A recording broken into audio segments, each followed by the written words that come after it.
And Doyle. So I'm trying to understand exactly what your argument is in terms of the mechanism of the Koch brothers funding. Is it money that's your main concern is with money that's going to Americans for Prosperity? That, like a lot of other groups, is difficult to trace and quantify exactly. But do you have estimates of what you think is being provided to that group, or are there other groups that you also have concerns with? Can you elaborate a little bit on that and provide a little bit more of the detail? This is Bob Edgar. What we're talking about is all of the above. It's not just one organization that they're funding. It's the process of funding one action, funding another organization that supports that action, funding a campaign against particular candidates that they dislike or for candidates that they do like, and having those candidates, once elected, represent them. I think there's a real conflict of interest, and Dan Jones pointed out some of those conflicts of interest in the environmental area, where there's at least a pattern of deliberate action, and you can't simply identify one organization.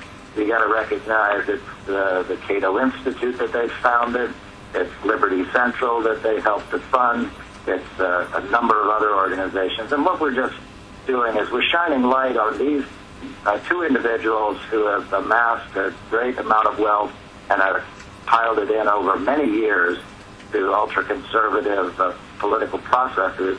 But in the case of Citizens United and in the case of trying to change and destroy any opportunity for voluntary public financing efforts to work, we think that it's souring the political process and leading it more to special interest control as opposed to public interest control.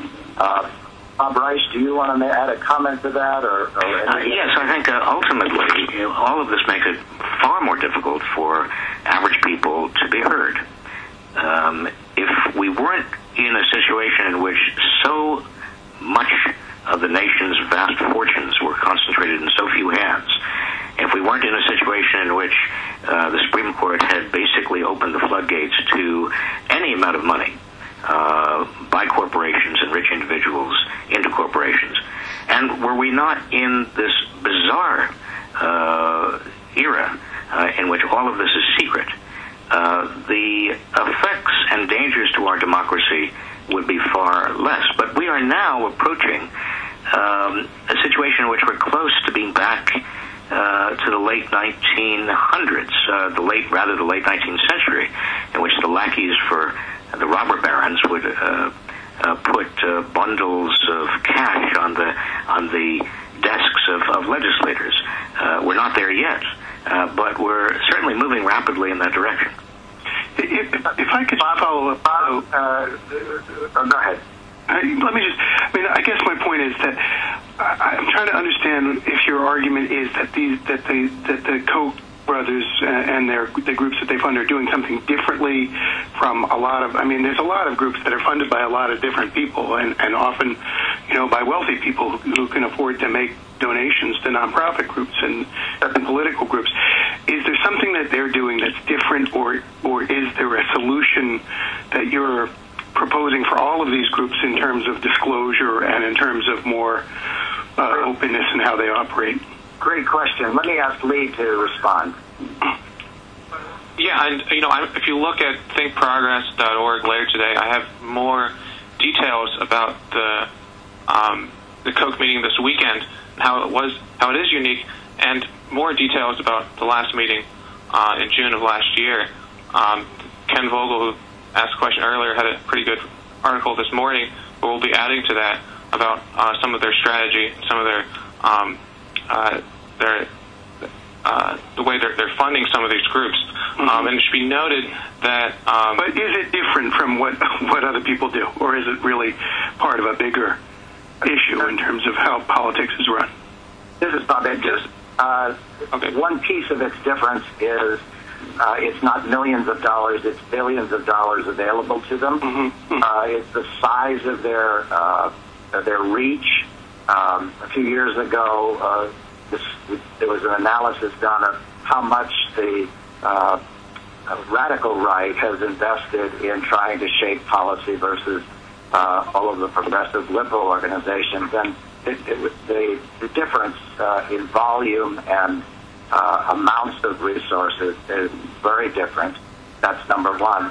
Number two, we worry when we see the Federalist Society, which is funded by them, making airplane tickets available to Supreme Court judges, to senior members of Congress, to fly into their meetings, and in many cases try not to let that information out. And what we're trying to do is there's a dotted line relationship to all of these organizations.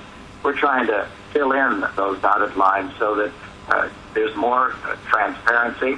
And frankly, from Common Cause's point of view, if we see the same thing happening from the left or from other organizations, we want to raise those questions as well, because our main mission is to make democracy available for average ordinary citizens, average ordinary people, to make full transparency. We want all of the groups to be open in how they're trying to influence the political system.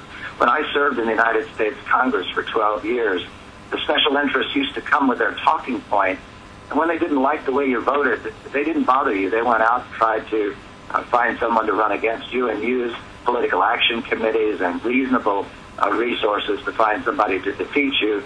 They didn't have the ability with the independent expenditures as they have today. The difference today is that almost from day one, the House and Senate members get elected, and money is more important than the talking points. And we believe that it's just got to change, stop. We've got to find a way to fund our elections in ways that once elected, the Democrats and Republicans can serve that public interest and not the special interest. Next question. Can I just add really quickly that it's fundamentally different when you have wealthy individuals that want to donate to a worthy cause, and the Koch brothers and some of their cohorts that are funding groups that are essentially just advancing their self-interest and their lobbying interests, that are boosting their profits. So that's an important distinction to make. Thank you. Your next question comes from the line of Eliza Newland-Corney. Thanks for having this call. You mentioned public financing, and I'm wondering if that is one of the solutions that you envision, and if so, what, if anything, you're doing to advance that, and what challenges you have on that front. This is Van Jones, and I'm going to have to drop off. I look forward to hopefully seeing all of you on Sunday. Thank you. Thanks, Dan. This is Bob Edgar. Let me take a shot at the answer to that question about public financing, and others can jump in as well. As you know, over the last 2 years, we've done a great deal of work on national public financing with something called the Fair Elections Now Act. And that act got more than 165 co-sponsors. It got voted out of the Government Operations Committee in September, and unfortunately was not dealt with in the lame duck session. Given the change in makeup of the House and Senate, while we support both a reforming and renewing of the presidential public financing system, and we would like to see Fair Elections Now, the voluntary system imposed, given to the House and Senate so that House and Senate members could use it, we doubt that there'll be a success in that area in the near term. What we do know that there can be success is out beyond the Beltway. As you know, we've installed public financing in Arizona, Maine, and Connecticut. We're working hard in New York State. We've installed it in some cities like Albuquerque and New Mexico and in New York City. And there are other counties and cities considering a voluntary public financing system. We're going to work, Common Cause's staff is going to work. We've got staff in 21 states. We've got organization in 37 states. And we think over the next 2 years at least, some energy needs to be put into to spread the good virus of small contributors taking back ownership of the elections, so that it's voter-owned elections as opposed to corporate-owned elections. So we're still got energy to it, but more of the work's going to be done at the state and the city level, because that's where I think the action can be most successful over the foreseeable future. Does anyone else on the panel want to speak to that, or should we go to the next question? Operator, we can go to the next question, please. Your next question comes from the line of Evan McMorris Saintor. Hey guys, it's Evan McMorris Saintor with TPM. I guess I want to follow up on that last question and ask, do you think the Democrats have kind of given up on the push to fight back against Citizens United and some of the campaign finance stuff? It strikes me that, after an election in which we heard so much about, for example, the Chamber of Commerce, the Democrats have kind of turned around and made nice with the same group after sort of accusing them of using secret foreign money to fund their election, as opposed to Democrats. So I just kind of wanted to ask if you think the Democrats have sort of backed off this campaign finance stuff and backed off the sort of Citizens United stuff and sort of left it to the Koch brothers and the like. This is Bob Edgar again. If that's true, it's at their peril. I think it's at the peril of good government Republicans and good government independents as well. In the Connecticut situation, when we installed public financing in Connecticut before the 2008 election, 74% of the candidates used it. 81% got elected using voluntary public financing, and most observers think that the legislature operated much more appropriately on issues. Lobbyists were not frozen out, but the lobbyists didn't have the ability to bring bundles of checks to the state legislators. They could only bring their talking points and their arguments. We think that the leadership of all the political parties should take a new look at voluntary public financing, and those that oppose public financing, oppose the reform and rebuilding of the presidential system, those that oppose these voluntary systems are going to rue the day.